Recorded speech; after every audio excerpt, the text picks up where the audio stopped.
اعوذ باللہ من الشیطان الرجیم بسم اللہ الرحمن الرحیم السلام علیکم ورحمۃ اللہ وبرکاتہ۔ غوثیہ چینل پر خوش آمدید کہتا ہوں۔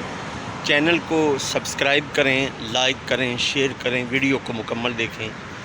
قرآن مجید و فرقان حمید میں اللہ رب العزت جل وحدہ لا شریک نے ارشاد فرمایا لا اقسم بہذا البلد، کہ اے محبوب صلی اللہ علیہ وآلہ وسلم مجھے شہر مکہ کی قسم۔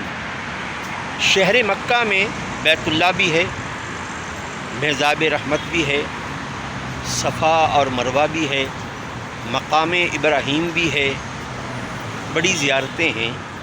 یہاں یہ سوال پیدا ہوتا ہے کہ رب کائنات جل وحدہ لا شریک نے اس شہر مکہ کی قسم کیوں اٹھائی ہے؟ تو اللہ رب العزت جل وحدہ لا شریک نے قرآن مجید و فرقان حمید میں ہی جواب دیا وَأَنْتَ حِلٌّ بِهَذَا الْبَلَدِ، قسم اس لیے اٹھا رہا ہوں کہ اے محبوب صلی اللہ علیہ وآلہ وسلم آپ اس شہر میں رہتے ہیں۔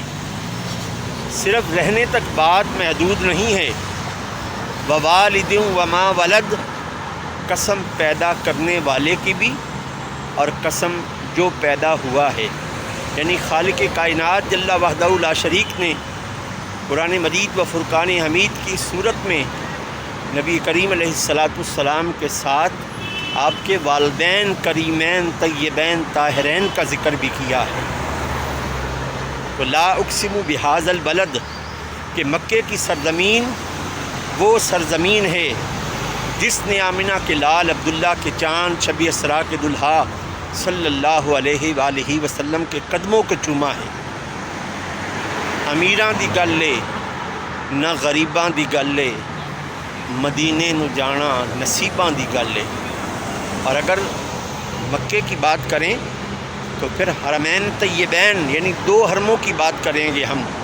ایک حرم مکہ ہے اور ایک حرم مدینہ ہے، اور مدینہ وہ سرزمین ہے جہاں اللہ کے پیارے حبیب صلی اللہ علیہ وآلہ وسلم قیامت تک کے لیے آرام فرما ہے۔ وہ مدینہ کی سرزمین جسے دیکھنے کے لیے عشاق کے دل تڑپتے ہیں۔ یہاں یہ بات کہتا چلوں، امیراں دی گل ہے نہ غریباں دی گل ہے، مدینے نو جانا نصیباں دی گل ہے۔ والسلام علیکم ورحمۃ اللہ وبرکاتہ۔